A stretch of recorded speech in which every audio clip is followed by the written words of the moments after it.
Selamat berjumpa dalam acara Sapaan Gembala bersama saya Pendeta Sony Kristiantoro dari GKI Soka Salatiga. Bapak Ibu dan Saudara dikasih oleh Tuhan Yesus Kristus, tema yang saya ambil pada saat ini adalah dongeng versus kebenaran. Dan untuk itu saya akan mengambilkan bacaan Alkitab pada hari ini dari surat Rasul Paulus kepada Timotius, yaitu dari 2 Timotius pasal ke-4 ayat 1 sampai dengan yang ke-5. 2 Timotius pasal 4 ayat 1 sampai ke-5. Saya akan bacakan untuk Bapak Ibu serta saudara sekalian, demikian bunyi firman Tuhan. Di hadapan Allah dan Kristus Yesus yang akan menghakimi orang yang hidup dan yang mati, aku berpesan dengan sungguh-sungguh kepadamu demi penyataannya dan demi kerajaannya. Beritakanlah firman, siap sedialah baik atau tidak baik waktunya. Nyatakanlah apa yang salah, tegurlah dan nasihatilah dengan segala kesabaran dan pengajaran. Karena akan datang waktunya, orang tidak dapat lagi menerima ajaran sehat, tetapi mereka akan mengumpulkan guru-guru menurut kehendaknya untuk memuaskan keinginan telinganya. Mereka akan memalingkan telinganya dari kebenaran dan membukanya bagi dongeng. Tetapi kuasailah dirimu dalam segala hal, sabarlah menderita, lakukanlah pekerjaan pemberita Injil, dan tunaikanlah tugas pelayananmu. Demikian pembacaan firman Tuhan. Yang berbahagia adalah kita semua yang membaca dan mendengar firman Tuhan, menyimpan di dalam hati, serta melakukan dalam hidup sehari-hari. Bapak, Ibu, dan Saudara dikasih oleh Tuhan Yesus Kristus, ketika kecil kita sangat suka mendengar atau bahkan mungkin sebagian dari kita menceritakan dongeng.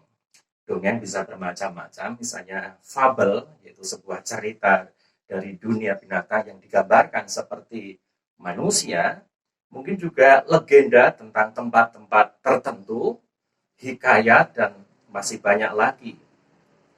Dongeng-dongeng itu tidak jarang kita dengar sebagai pengantar tidur. Dan ketika kita bertumbuh semakin dewasa, mempertanyakan segala sesuatu dan semakin kritis, maka kita banyak menemukan hal-hal yang berbau fiksi atau bahkan ketidakbenaran atau cocok logi dan semacamnya. Dan kita kemudian mengatakan bahwa itu hanya sekadar dongeng dan bukan kebenaran. Rasul Paulus menulis atau menyinggung tentang istilah dongeng itu sebanyak 4 kali dalam surat-suratnya.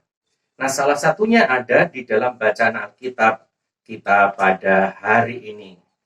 Yang menjadi pertanyaan bagi kita adalah, apa maksud Paulus ketika dia menyebut kata dongeng?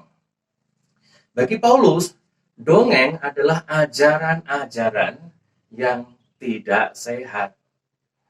Pada masa sekarang kita bisa menambahkan, itu adalah sebuah mungkin cerita fiksi atau khayalan, mungkin juga berupa narasi kebohongan, atau bahkan narasi hoax semacam itu.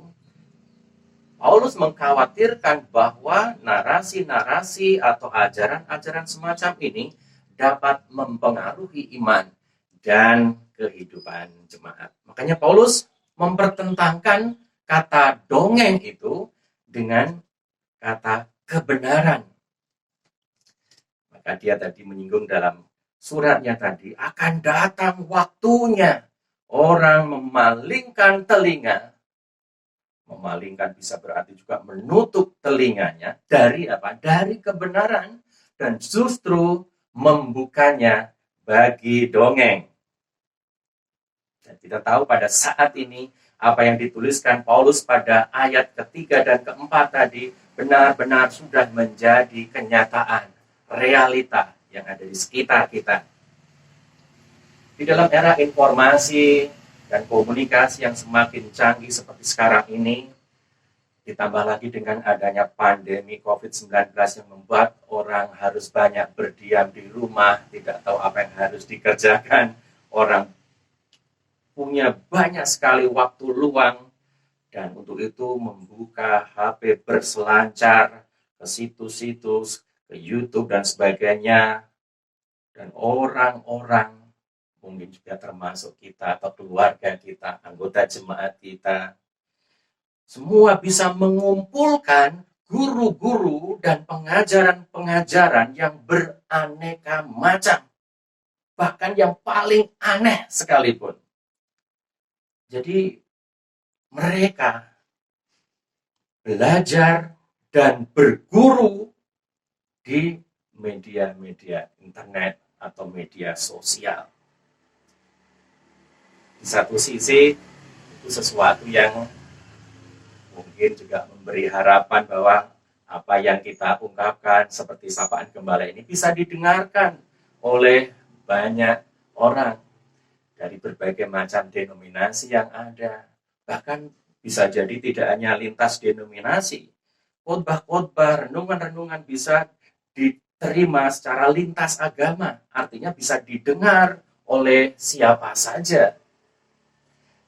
Itu sisi positifnya. Tapi sisi negatifnya adalah orang-orang, bahkan anggota jemaat, keluarga kita, atau diri kita sendiri mungkin mengumpulkan banyak sekali guru dan juga pengajaran-pengajaran yang mungkin bisa dikatakan nyeleneh, aneh, mungkin sepertinya jauh dari kebenaran Alkitab dan seterusnya. Hal seperti itu tidak bisa dihindari. Maka hal yang penting yang bisa kita ingat sesuai dengan nasihat Rasul Paulus adalah kita harus pandai untuk memilih-milih, memilah-milah apa dan siapa yang akan kita lihat dan kita dengar, apa yang akan kita ikuti dan kemudian kita percayai. Dipilih dan dipilah. Dan itu menentukan apa yang akan kita lakukan nanti.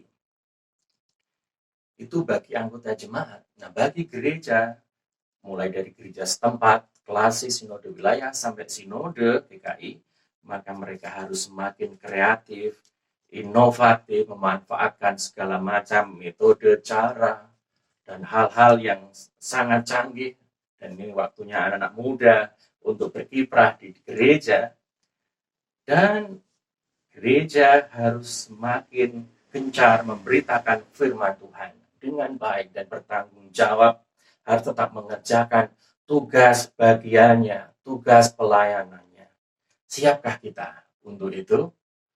Semoga kita diberikan kemampuan untuk terus menyampaikan suara kebenaran itu, sehingga dongeng-dongeng yang semakin gencar ada di media internet dan media sosial itu dapat ditutupi paling tidak oleh kebenaran yang kita sampaikan.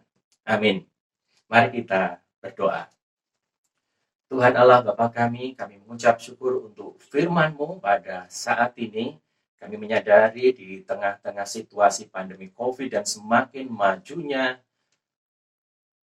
teknologi informasi dan komunikasi, maka banyak sekali berita dan informasi, pengajaran-pengajaran yang akan kami terima, yang ditawarkan kepada kami.